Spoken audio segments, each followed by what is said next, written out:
This is the Practical Homeopathy Podcast, episode number 118. Hi, this is Joette Calabrese.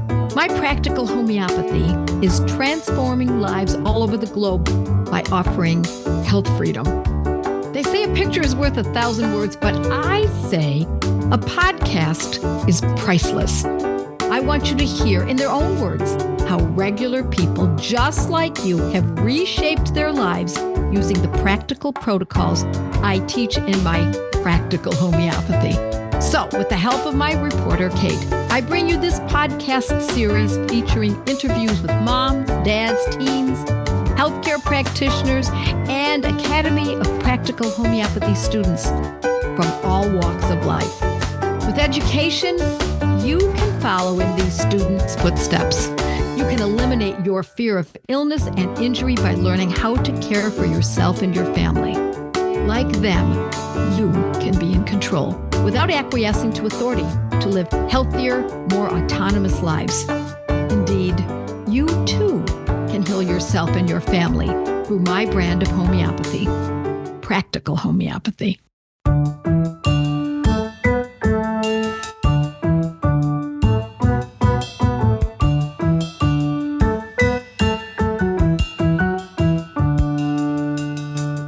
I'm Kate, and I want to welcome you to today's podcast. I'm super excited to talk today about connection. That's one of the things that we're going to share with you today, and it's been one of the most important parts of my life throughout the last, I would say, 5 to 10 years, because I've met dear friends from all over the world, and these women, these beautiful women, have become a part of my life, an integral part of my life, actually. And I don't know what I would do without them. I met many of my dearest friends through Gateway to Homeopathy study groups, and it's just been an amazing relationship that I've had. And it sounds funny to say, but some of my closest friends are really all over the United States and the world. And so today I want to introduce you to two beautiful women who have met in study groups, actually through the Academy of Practical Homeopathy. And so I want to welcome you to the podcast, Robin and Katie. Welcome. Thank you. Great to be here. So I want to get to know you just a little bit. Robin, tell us a little bit about yourself. And so my husband and I have our two boys. We are in Southeast Idaho, picked up and moved from California about 3 years ago, and kind of randomly showed up in a town called Pocatello. Love it here and love being able to dive into homeopathy.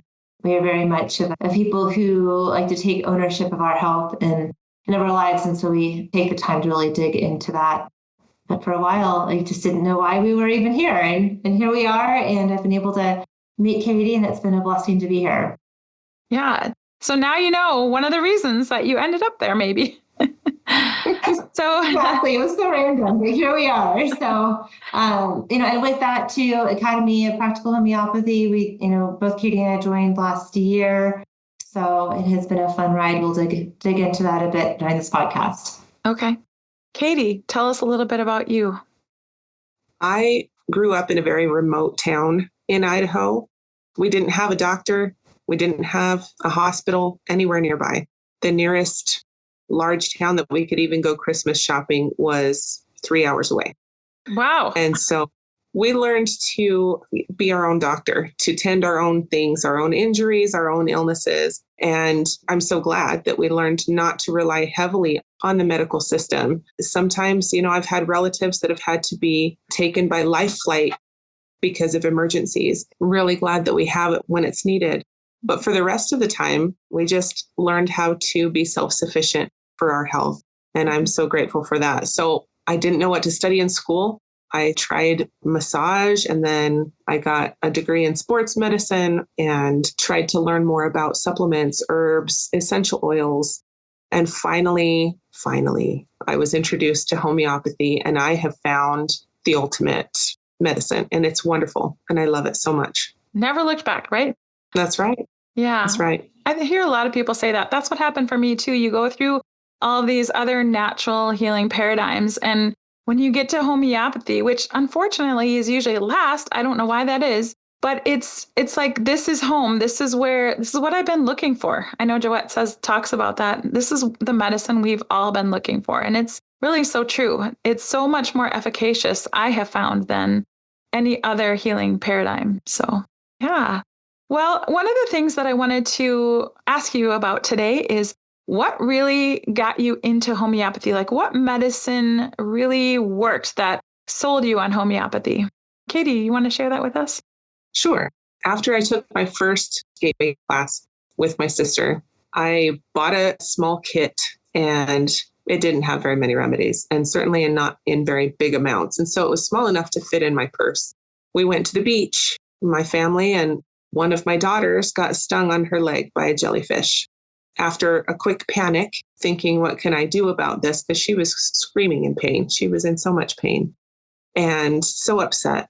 And then I remembered my homeopathy kit, and I gave her a remedy, and it was apis that comes from a honeybee. And that really worked for the jellyfish sting. Within 5 minutes, she was back playing in the waves. After that, I wanted to know everything about this medicine. I don't know a single other medicine that I had ever heard of that could have done that.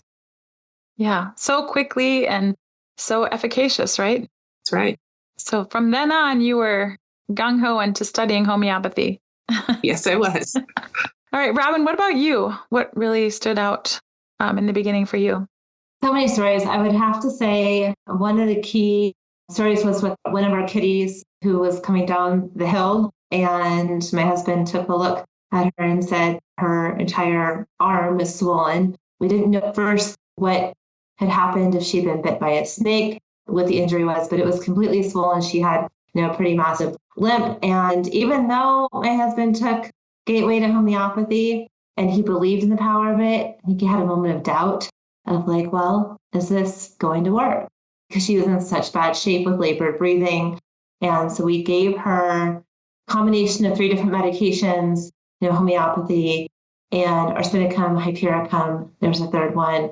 And within the third dose, it was later that day that she was up walking around like back to her old self. When it returned a month later, for some reason, I redosed her, she was fine. And it was incredible to see. So, I mean, that's just one of many stories. I love homeopathy in that it treats the root cause. Like, it's just simple. And yet, it's God's medicine. It's like what Joette talks about all the time. Yeah. Well, those are so great. Gentle. Yeah. Yes. Yes, exactly. So you both recently have joined the Academy of Practical Homeopathy, and I would love to hear a little bit about what prompted you to join and what you're finding with the Academy, what you love about it, and what you want to tell people about it. Robin, you want to share with us? I have been a believer in homeopathy for the last couple of years. My husband joining a study group. And then when it came to the Academy, I think overall, again, diving into different courses and, the different medicines, having that opportunity to have an in-depth study is important, because I think that knowledge really is power, and being able to equip ourselves with it. And then I think probably, Katie, for you too, being able to funnel that information down to the kids of, hey, in the event that something happens, here's what you need: aconite, arnica, whatnot. So I think a lot of it is just making sure that we have the information that we need. It's really the toolbox, I think. Yeah. So what prompted you to join the Academy? Because I know, you've done Gateway 1. And so what really made you take that leap? It was just the need for jumping into the material and being able to take that ownership. I think otherwise you're always dependent on other people. If you have that knowledge and you have that understanding, then you're able to turn to your loved one in a time of need and say, here's what you need, instead of, I don't have the knowledge, I'm sorry. It was that time to realize, if it's not now, when is it going to be? Mm-hmm. And sometimes we can get in that mode of it's not ever convenient, and it's not.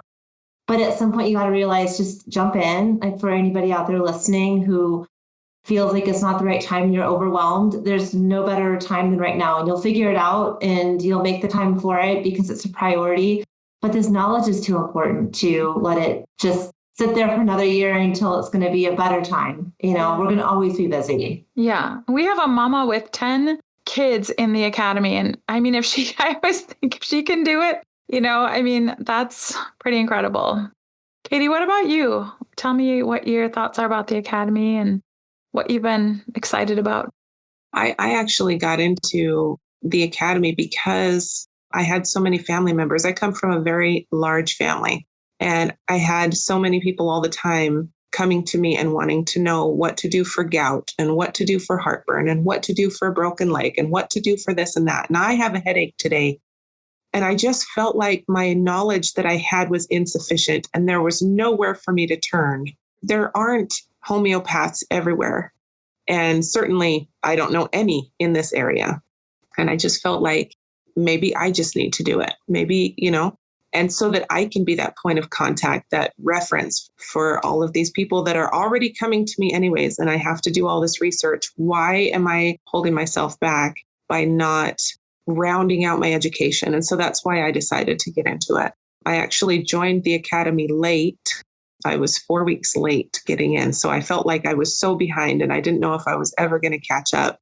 But I'm so glad that I was put into a study group where I was allowed to join a study group. They hadn't solidified those study groups yet. And I got into the one that I was in, and I'm so glad. So that leads us to a really key part of why you guys are here today. And that's to also share your story about what happened and how being in this study group together really was a lifesaver in a way. So go ahead, Katie, tell us what happened. And you guys came together into the study group, I know, because one of our team members said, hey, Katie, you should join the study group because you live in the same area as Robin. So since you guys lived in the same area, you were kind of suggested to be in the same study group.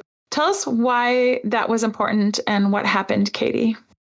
In the middle of October, my 1.5-year-old got sick. When she has a fever, she has seizures with her fever. And it's very scary. I've taken her in, at my husband's urging, taken her to the hospital now that we live near one. And the doctors tell me it's a febrile seizure. There's not really anything we can do. Just try and keep her comfortable and safe. And don't worry about it. Just keep her temperature low. Make sure that you're keeping her on Tylenol and ibuprofen and keep that temperature down so that she doesn't go into these seizures. And that was as good as they could tell me.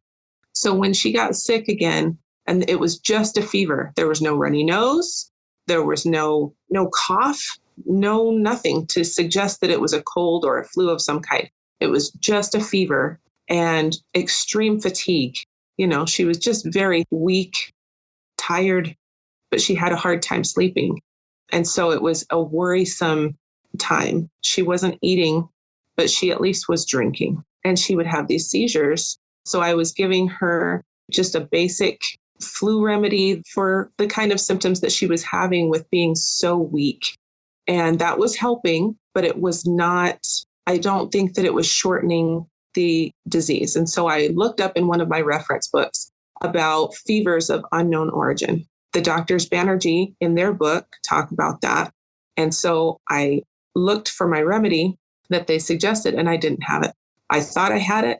I did not have it. And I think that's because I gave it to either my mom or my grandma when they were having trouble. And so I didn't have it at home, and they live a long ways away. So I immediately got online and I ordered the correct remedy, but it was a weekend. Even though I ordered expedited shipping, I knew it wasn't going to get to me for a couple of days. And so I thought, well, we can tough it out for a couple of days, keep her on this remedy that's sort of helping, and use another one for the seizures, and just try and keep things under control until that one gets here.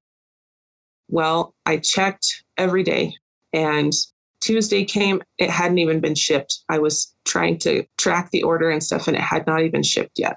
That night, she had some of the worst seizures that I have ever seen in my life. Some of them lasting up to 45 seconds, a minute. And I don't know, I haven't seen a lot of people have seizures, but she doesn't breathe very good when she's having a seizure. It's very scary, and her lips turn blue. And then when she's done with it, she's so tired. And at about 4:30 that morning, I had been up all night again. I thought, I really need some help. I wish there was somebody around here that had this medicine. And then I thought, maybe one of my study group members that lives nearby, Robin, might have this medicine. And so I texted her at 4:30 in the morning. she didn't see it until the next day. Isn't that right, Robin? I saw it at 7 a.m. So I turned my phone on at 7 a.m. I'm like, he text messaged me at 4:30. Like, you need, like, this is an SOS. Right. Immediately, Robin flew into action. She did have the medicine. She asked me, did I need some? And I was just beside myself with relief and hope. And she was there before noon. She brought it right to me. Oh. And within seconds of the very first dose, I saw a change in my daughter. She relaxed. She had been very whiny, upset, but still weak. I mean, there wasn't hardly anything she could do. She was getting dehydrated a little bit by that time, or had been dehydrated, and then we rehydrated her. But it wasn't like she wasn't getting any better. But I saw an immediate change. And so did you, Robin, right? It was within seconds. It was. It was incredible to see. I remember looking at you, Katie, and saying, this is what Joette talks about when this is the right medicine and it will act, but it was seconds. It was shocking. But, having you call out for help, one, I think is important. Sometimes we can get into that mindset of like, do I really need help? I don't want to inconvenience, but it's never an inconvenience to just reach out and say, hey, do you have a medicine? And I went through Joette's blog earlier that year, even the year before, and just documented all the different medicines that Joette had written about of the have-to-haves. And I had these medicines, and, I brought like Cocculus to you as well, which Joette had a blog about it. And if you're a caregiver, this is what to bring, or to take to somebody who's a caregiver. And so I immediately thought, hey, this could be something that's helpful. But also it's just the connection with our other study group member, our study group advisor, Erin, who has been a complete godsend. I reached out to her when you reached out and said, hey, can you start a conversation with Katie? I'm on the road, so I'm not going to be available, but let's make sure that we're thinking through all of the different medicines. But I'm going to bring, some different ones, including one for Katie. But having her eyes on that too was really neat to see. I'm glad that you brought her in. I was hesitant to post to the entire group. You know what I mean? We've got, 8 or 9 members in the study group, and I didn't want everyone worried and asking questions. And I didn't want to have to field any of those questions. I just needed a little bit of guidance, a little bit of help through this, because I couldn't think anymore. My brain was fried. I had been up for 4 nights in a row. And the only time that I ever ate anything was when I could walk around holding my baby and find whatever was available on the shelf in the kitchen. Not that my family doesn't care, but they didn't see the need. Like it never occurred to them to bring meals in. And I never thought to ask. I was in a bad state, It's really hard to think when you are exhausted and caring for someone. And Joette talks about that too, how when you're caring for a child, it's really good to have that other person that you can talk to and say, hey, what do you think? Because I can't think right now. It's too close to you. You're too worried. And like you're saying, it's great to have that connection, somebody that you can reach out to that can help you think. That's the bottom line, and just kind of be with you. Even someone just to be there, just that someone is on the phone or on the way, and just that right there is a huge relief, I think. So yeah. Katie and Robin have been talking about the importance of connection and being involved in a study group. And they're both in the study group for the Academy, but there are many study groups that you can be a part of, like the Gateway to Homeopathy study groups that I talked about earlier. But I think we wanted to just emphasize that importance of not trying to buckle up and go it alone, like maybe Katie was, doing in the beginning, that you had that study group there and you did reach out, and the importance of that. So maybe you guys can talk about that a little bit and what you want to share with the listeners. Oh, I'm going to cry if I talk any more about that. I just felt like that Robin was a guardian angel for us. I mean, she was like our rescue. She had the right medicine, and I had a connection to her, and she has a willing heart just to help people. people that study homeopathy, they don't do it for fame and fortune. They do it because they really care. Mm-hmm. And that it meant the world to me. So you were saying before, Katie, and maybe I can just share that you had said, if you wouldn't have had that remedy at that time, that you probably would have ended up going to the hospital again and seeking medical care, which we're not saying that that's a bad thing, right? No, so I would have done it. Yeah. But just how you were able to stay home and the remedy took care of it and the value of that for you. Yeah. It really eased my mind. I had been on the verge at least twice, probably 3 times, of taking her to the hospital because I knew that a fever with no other symptoms except just weakness that lasted that long and was starting to inch up and up and up could only mean some kind of septic infection or something similar.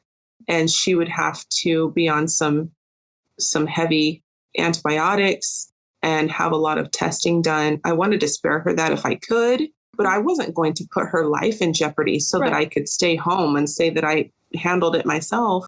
Right. I would have gone. Mm-hmm. I would have gone, but I'm so glad that I didn't have to. She was spared all kinds of horrible traumas that some of my other children have gone through. To be catheterized is traumatic. I don't care who you are, but especially for a small child, it's terrible. Some of the tests that they have to endure to figure out what's going on so that they can get the right treatment. Yeah. So we're thankful for that, when we need it, but we're also thankful for these medicines that allow us to, and I think another thing too, is to not have the fear, right? Because we have tools that we can use. And that I know has been important in my life. I remember you guys were talking about your daughter being stung by jellyfish. And we were on an island at one point and my daughter got stung by, I think, a sea urchin. I'm not quite sure, but yeah, she started blowing up too. And it was an island without medical care. You had to see if you could get a flight back to another island to get medical care. And we used homeopathy for that. And just knowing that I had some tools there that I could use really well. One, you never know what would have happened if you didn't have that in that instance. How long would it have been until you got care? And then would it have been in time? I mean, it's literally been a number of times where homeopathy, I can honestly say, has saved one of our lives in my family. It helps with that fear. You need that connection. I am connected to all these beautiful women who are willing to help at any time. Like you said, Katie, these people that you meet in these study groups, they are selfless and they are willing to be there day or night and to help. And so that's a beautiful, beautiful thing. Robin, did you want to add anything to that? I think a lot of it is just reaching out. Sometimes we can get in this state and place of wanting to be strong and push through it. And yet there's no harm in asking, hey, am I headed in the right direction? What do you think? Do you have any input? You don't know how anything can be turned around. And then within seconds, see an improvement. And you just can't believe your eyes. So being able to be part of that. And I just encourage people to reach out, connect, ask questions. Don't go at this alone. If there's stories, share them. I think that's how we all learn and we can apply it to our daily lives too. Mm-hmm. Yeah. So if you are listening to this podcast and you think, I want to have a connection with other people, because there's men's study groups, there's women's study groups. If you want to have that connection to a group of people, there's a number of ways that you can do it. One of them is through homeopathy study groups, whether it's in the Academy of Practical Homeopathy or Joette's Gateway to Homeopathy study groups. But if not there, then, find your people that you can be connected with, that you can do life together and that you have each other's backs. I just think that's super important. And I know that's what you guys have found with this as well. I just wanted a quick mention. If you're looking for a way to connect with other people through Joette's Gateway study groups, you can go on the Facebook page, Joette's study group, find your new study group friends. So that's a Facebook page. And if you join there, you'll see all the people who are offering study groups and connect with someone there. So I want to thank you guys today for sharing your story. And I know, it was emotional and hard, but I know that people are going to be just really thankful that you took the time today to share your story and to encourage those who are listening. So thank you so much. Absolutely. Thank you, Kate, for having us. It was a pleasure to be here. All right. I will see you in the academy. All right. Okay. Wonderful. Thanks, Kate. Thank you. Bye-bye. Bye. Bye. These podcasts focus on students of practical homeopathy who have learned how to take care of themselves, family, friends, clients, pets, patients, and even livestock using homeopathic medicine. I hope listening to this podcast has inspired you to follow in their footsteps. But this podcast is only a start. It's critical that you learn how to use these homeopathic medicines properly. So peruse joetteslearningcenter.com to find fun study group opportunities and in-depth courses developed by subject. With the proper training, you can join the tens of thousands of students before you in developing the confidence and competence to protect the health of your family and loved ones with my brand of homeopathy, Practical Homeopathy. You just listened to a podcast from internationally acclaimed homeopath, public speaker, and author, the founder of the Academy of Practical Homeopathy, Joette Calabrese. Joette's podcasts are available on all your favorite podcast apps. To learn more and find out if homeopathy is a good fit for your health strategy, visit practicalhomeopathy.com.